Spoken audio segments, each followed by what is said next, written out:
In this video, I'm going to start talking about character tables. So a character table is a table that contains all of the irreducible representations for a group.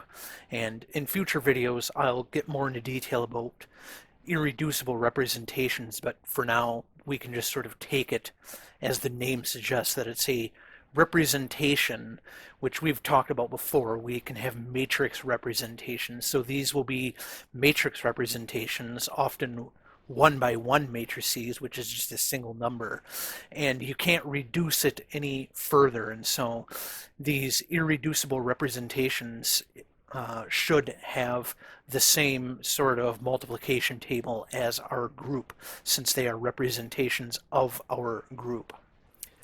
All right, so first we should define what a character is. So the character, which is denoted with the Greek letter chi, is defined only for a square matrix. It is the trace of that matrix. And so, for instance, we are using the right-handed coordinates, which is this. And so we have the y, the positive y pointing into the screen, the positive x pointing to the right, and the positive z pointing up. And so we have these matrices for our C2v. And so in this video, I'm going to be using the C2v as the sort of model group to try and talk about these tables. In the next video, I'll do kind of the same thing, but with the C3v. And then after that, I'm actually going to do one that you probably haven't seen, even if you've taken like an inorganic chemistry class or something. I'm going to do the C6H so that I can talk about some other things that are important. But for now, we'll focus on the C2v here. So we have our identity, which is just ones in the diagonal, our C2, which is just minus ones for the first two, for the x and y here, and then a plus one for the z here. And then our reflections here have a minus one for the y or a minus one for the x. And so the rotations around the principal C2 axis here is pretty straightforward. When we do a 180-degree rotation, the x and the y are going to sort of totally flip from where they usually are.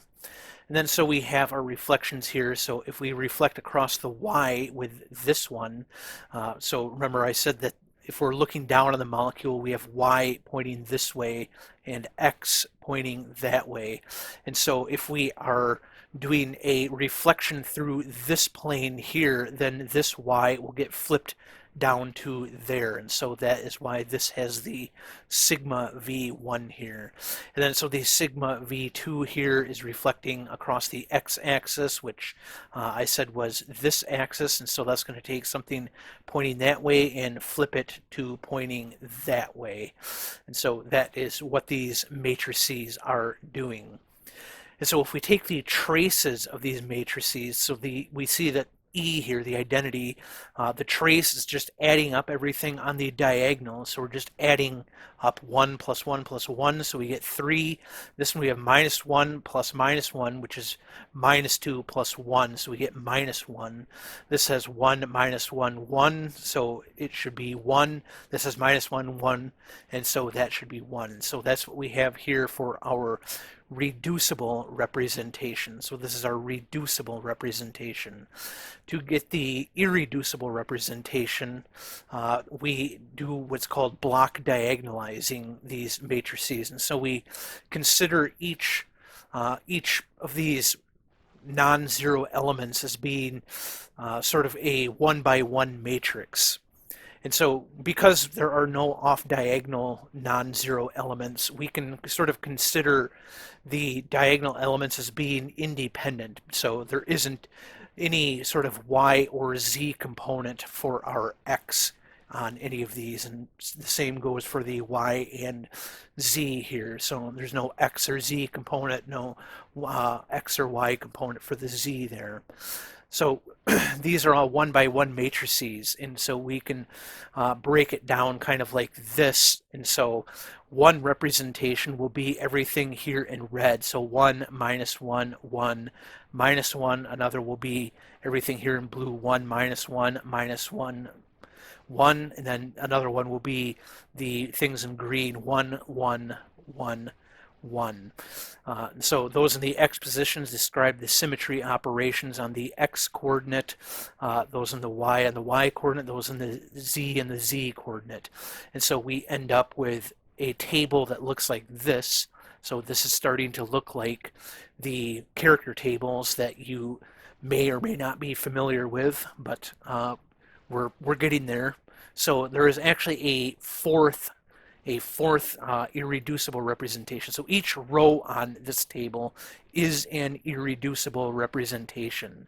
And so like this row here tells us what each of these operations does to the x-axis. And so if you just do the identity, then nothing happens to it, so it's a 1. If you do a C2 rotation, it flips to the negative, and so it is -1. When we do the sigma v, that remember, if we look up here, flips it across this plane right here, and so we see the x right here is not actually changing at all, and so that is 1. But if we did the other reflection, then that gives us -1.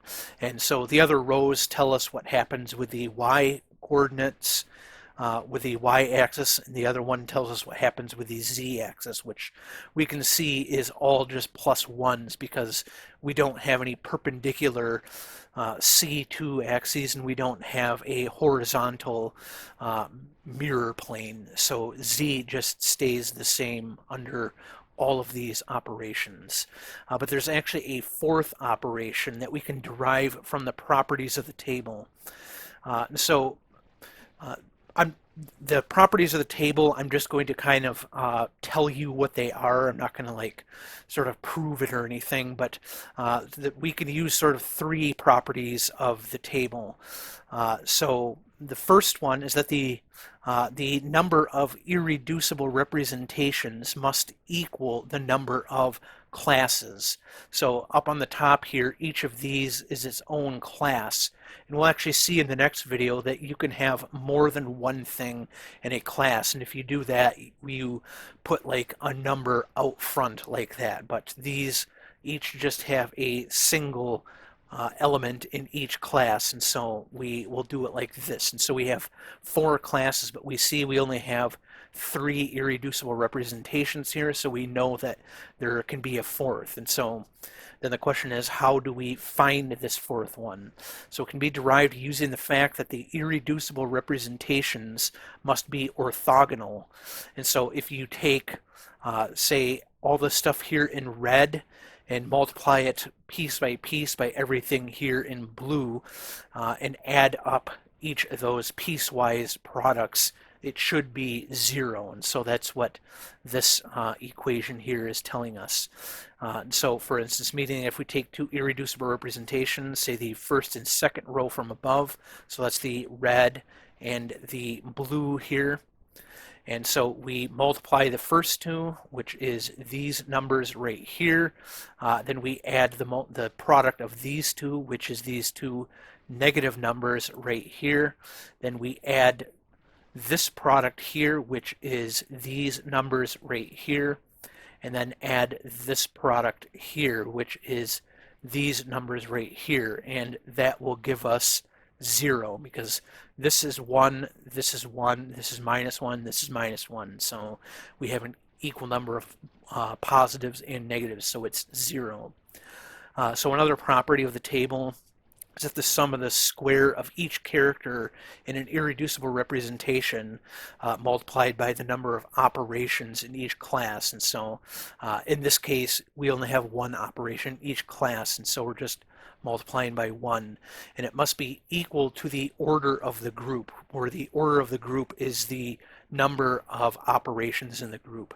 And so if we take, say, the 1 squared minus 1 squared 1, this should be squared here, and -1 squared here from this top row up here in red, and we add those up, it should equal 4. And so 4 is exactly how many operations we have in this group. And so that is another property of this this point group character table here. And so we know that the unknown representation must have either 1 or -1 for each character if we want it to add up to 4 here. So a third property is that no two irreducible representations can be the same. So we can't have multiple of the same irreducible representation. And so it's using these properties that you can actually build all these tables. And so when I get to the C6H one, for instance, you'll see that when you do the sort of traces of the matrices, you only end up with 2 irreducible representations, but there are 12 different symmetry operations, and so it's kind of this big logic puzzle of how to actually fill out the rest of the table. But for this one, it's fairly easy. We know that we have to have the X, or the chi-E and chi-C2 rotation both be equal to +1, and then the 2 reflections both be equal to -1. So we can add that to the table down here in this bright purple right here. And if we rearrange things, we can add some further structure to our table. And so now we have these columns on this side, so this one, and we now have this column right here. And so then the thing you're probably asking is, what do all these things mean? And so first we'll examine these irreducible representations themselves, so the stuff that's in this part of the table. And so, like I said at the beginning, these should have the same table structure as the multiplication table for our group. And so this is the multiplication table for our group, where we see, so I have this reflection here in blue, this one in red, this in green, the identity in black. And if we do this with each of these different irreducible representations, which I have 3 of them right here. I don't have the first one up here, which is sort of the trivial version of everything being 1. And I guess I can say that that is another property of these tables, is that there is always what's called totally symmetric representation, which is always just ones all the way across. And so that's another property of tables that we can use when sort of trying to build tables in the future. And so we see that these have the same structure here as this multiplication table here, where if we take -1 with blue as being like this sigma YZ, we see that blues show up everywhere in this table that it does on this table, everywhere in this table that it does on the table up here, and everywhere in this table that it does on this table. And the same is true for all of the different numbers. And so these tables here, like I said, have the same group multiplication as the operators here, these symmetry operators here. All right, so the next thing we can talk about is in that left column up here, which has these letters with these subscript numbers here. And so those are basically just names given to these different representations, and they're names that are based on sort of some, signature or important things in those irreducible representations. So the A ones, or just the A or A1 or A2 is symmetric to the principal axis of rotation. So that is true of A. And so we see here that these both have a +1 with the C2 rotation there.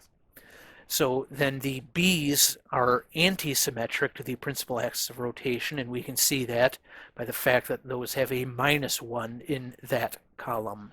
And then so these subscripts here, so for the D groups here, the subscript 1 means it's symmetric to the C2 perpendicular to the principal axis. Remember, D groups have these C2 axes perpendicular to the principal axis.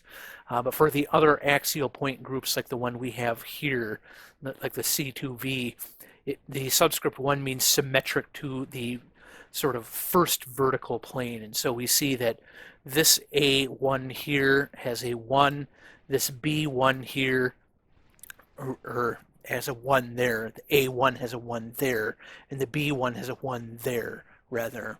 And so those are both symmetric to that first vertical reflection. And so the 2 means, so this should actually be a 2 here. So that should actually be a 2 there, not a 1. So a 2 means anti-symmetric to the C2 or to the vertical plane.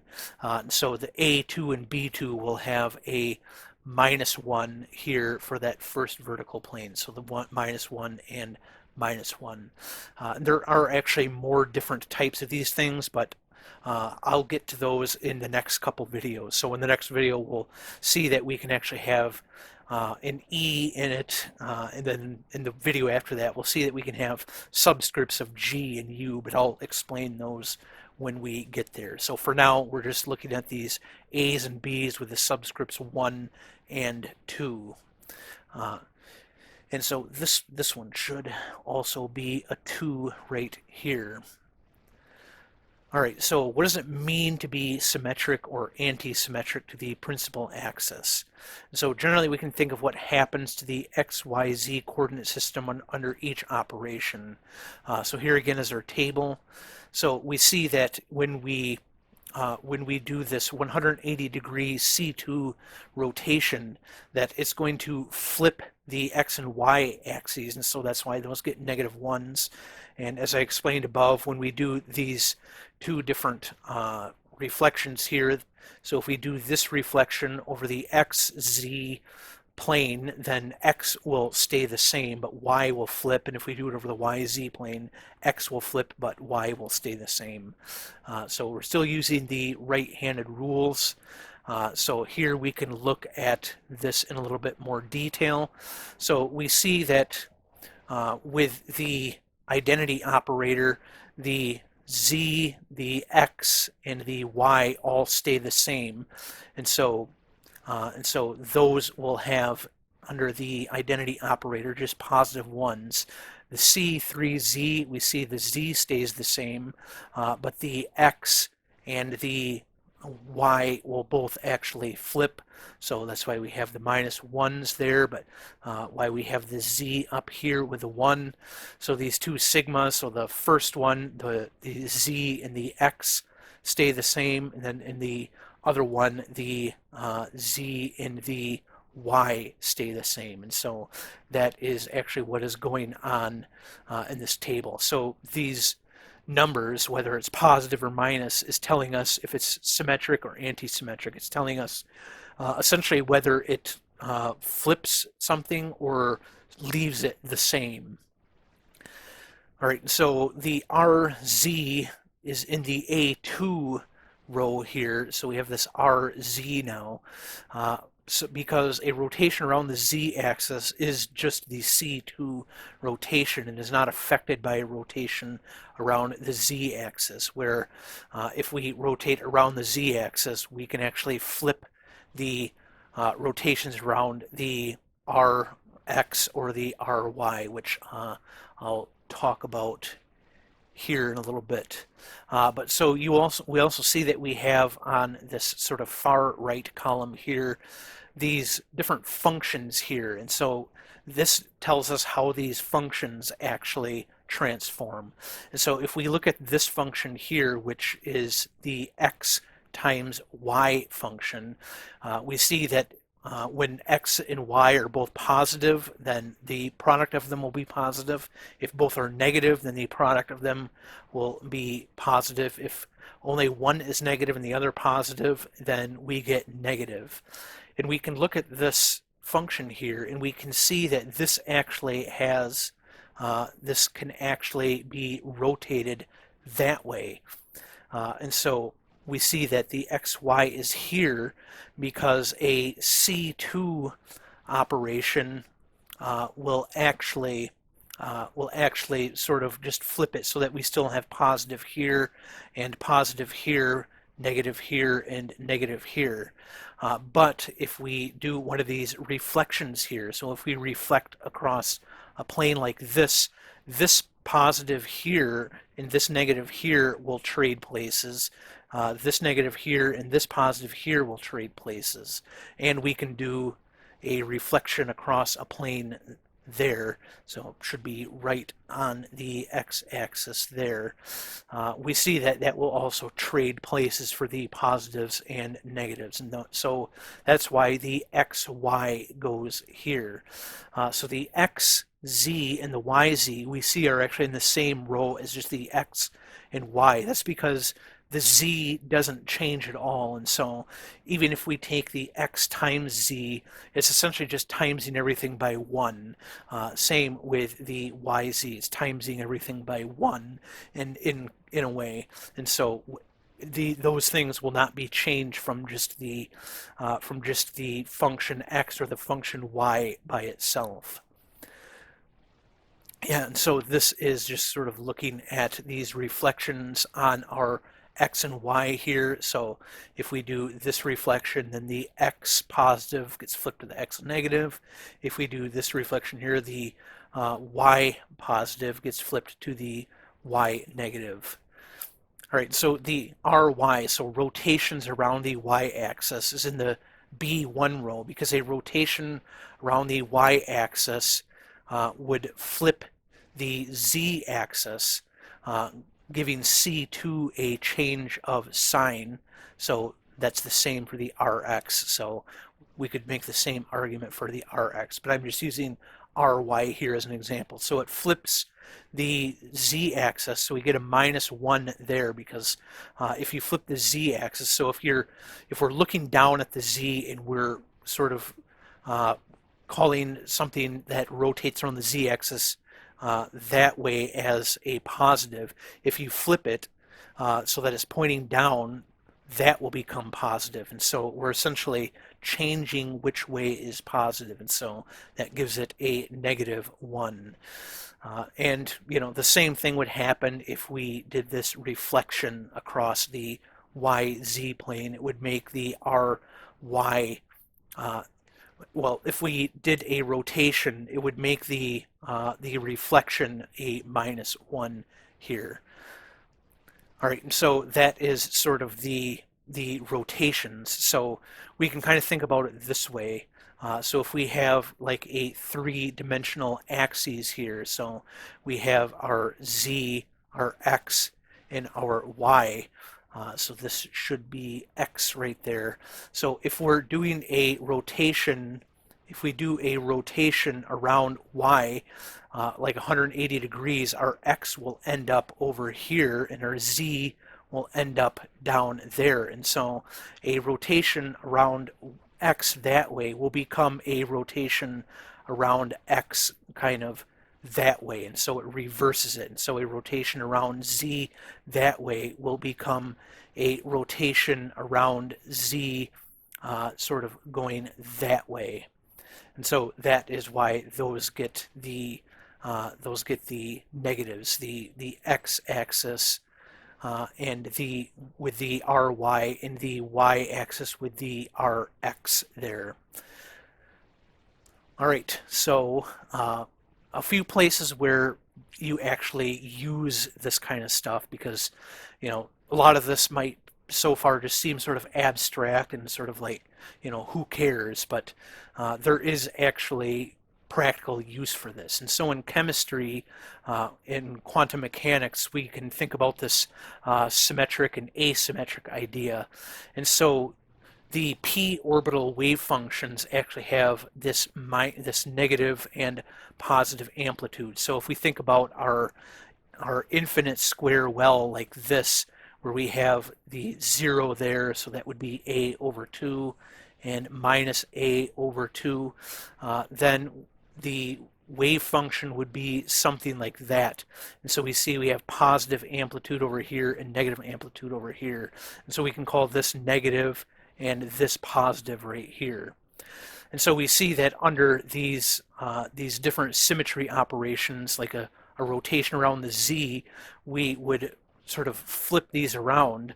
And so that is why the y-axis is -1 here, has this -1 or it's in the row rather that has the -1 there, where the x is also going to get flipped around like this, and so that's why it's also in a row with a -1.